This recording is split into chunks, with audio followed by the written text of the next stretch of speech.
Eliphas Lévi aura un impact colossal dans le monde de l'ésotérisme, et la plupart des auteurs qui vont lui succéder vont reprendre une partie de ses travaux, ou du moins s'en inspirer. Notre auteur, Eliphas Lévi, de son véritable nom Alphonse Louis Constant, est né à Paris en 1810. Il vient d'un milieu plutôt modeste. Son père est cordonnier, ils n'ont pas beaucoup d'argent, et rien ne le prédispose à ce cheminement initiatique et surtout cet intérêt littéraire pour le domaine de l'occulte.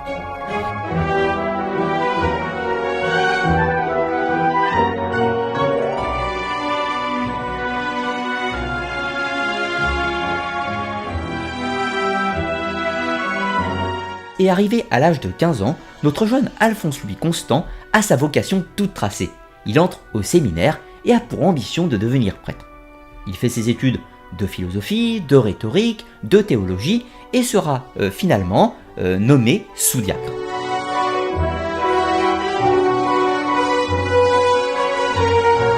Alphonse Louis Constant va écrire un autre livre. Et là, nous sommes en 1841.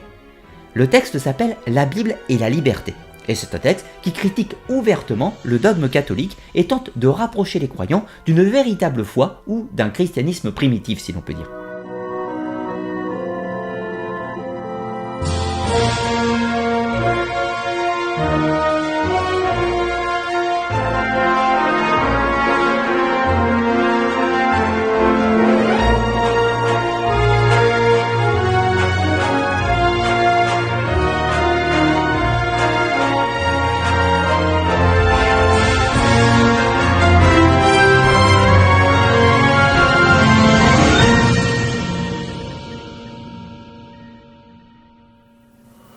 Sollicité par ses amis Fauvetti et Coubet, il se fait recevoir maçon. Initié le 14 mars 1861 dans la loge La Rose du Parfait Silence, dont Coubet était le vénérable, il déclare dans son discours de réception « Je viens apporter au milieu de vous les traditions perdues, la connaissance exacte de vos signes et de vos emblèmes, et par suite vous montrer le but pour lequel votre association a été constituée. Car la rose et la croix m'ont tout donné. » La cérémonie a eu lieu en présence d'un grand nombre de frères à qui il tenta d'expliquer que le symbolisme maçonnique est emprunté à la rose-croix et la Kabbale. Peine perdue, on ne l'écouta pas.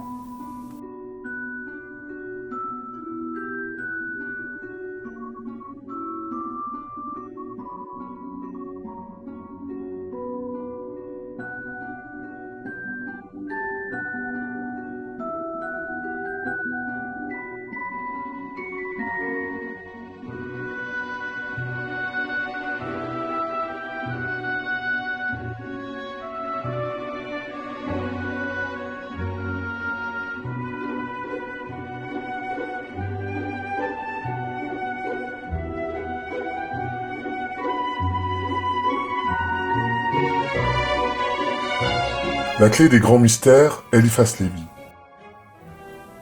Mystère des autres mondes, force cachée, révélation étrange, maladie mystérieuse, faculté exceptionnelle, esprit, apparition, paradoxe magique, arcane hermétique, nous dirons tout et nous expliquerons tout.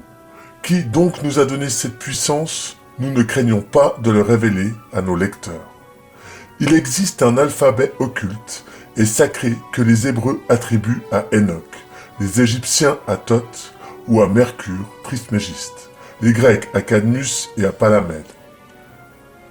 Cet alphabet, connu des pythagoriciens, se compose d'idées absolues attachées à des signes et à des nombres, et réalise par ses combinaisons les mathématiques de la pensée. Salomon avait représenté cet alphabet par 72 noms, écrits sur 36 talismans. Et c'est ce que les initiés de l'Orient nomment encore les petites clés ou les clavicules de Salomon. Ces clés sont décrites et leur usage est expliqué dans un livre dont le dogme traditionnel remonte au patriarche Abraham. C'est le Sefer Yetzirah.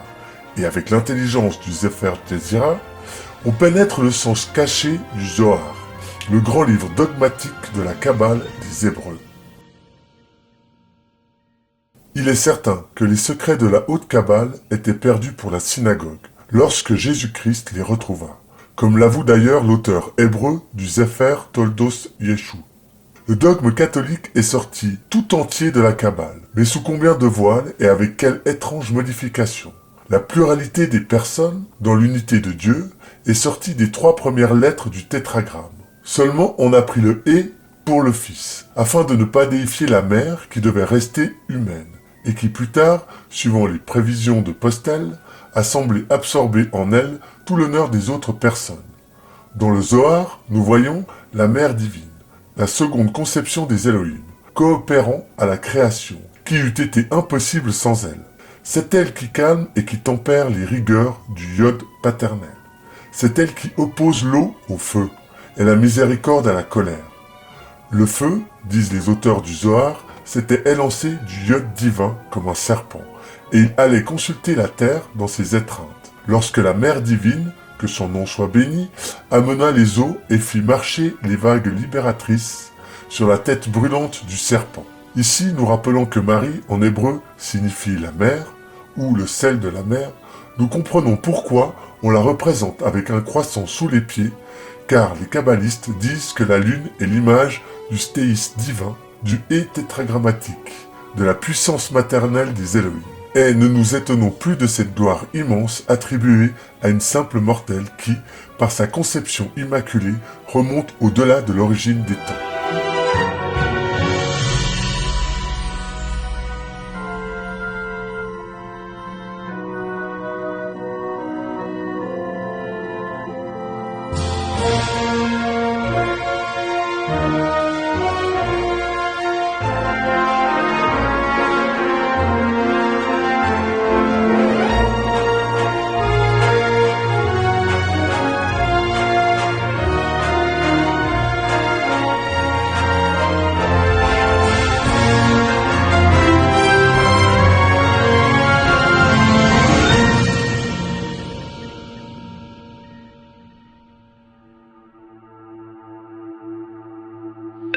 Tromper les peuples pour les exploiter, les asservir et retarder leur progrès, l'empêcher même si cela était possible.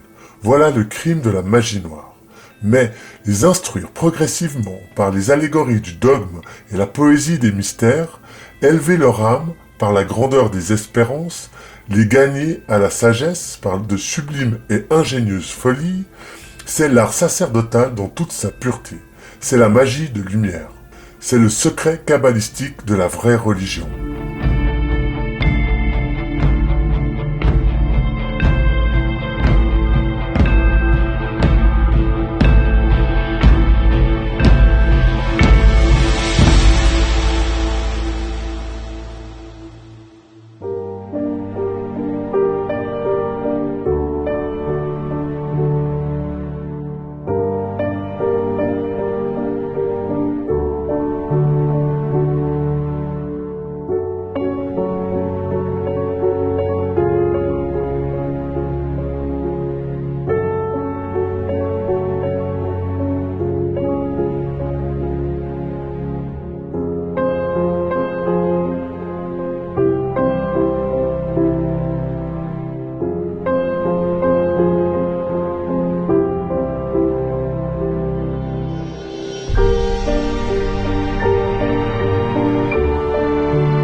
Il est temps de reconnaître Jérusalem comme la capitale d'Israël.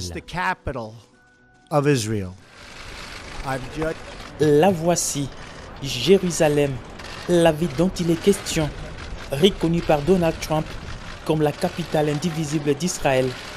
On l'appelle la ville sainte, l'un des endroits les plus sacrés qui soit au monde. Même si on peut imaginer, rêver d'un Jérusalem devenant capitale de la planète et qui sera un jour unifié autour d'un gouvernement mondial. C'est un joli lieu pour un gouvernement mondial. Merci, Président Trump, pour cette brave décision. Nous te serons à jamais reconnaissants, déclare Benjamin Netanyahou dans un bref discours prononcé juste après cette grande annonce. En fait, voici les lieux où se cristallisent les tensions, centre de toutes les prophéties de la Bible. Nous sommes à Jérusalem-Est. C'est exactement ici que s'est trouvé le gigantesque temple de Salomon, détruit il y a plus de 2000 ans. Et aujourd'hui, l'endroit est sous contrôle des musulmans. Selon la prophétie, cette mosquée devra disparaître pour laisser la place à la reconstruction du très attendu temple de Salomon. La maquette du temple est déjà disponible et bien gardée dans cette vitrine. Elle attend le grand jour. Quand vous verrez ces choses s'accomplir, sachez que la fin est proche, dit la parole de Dieu.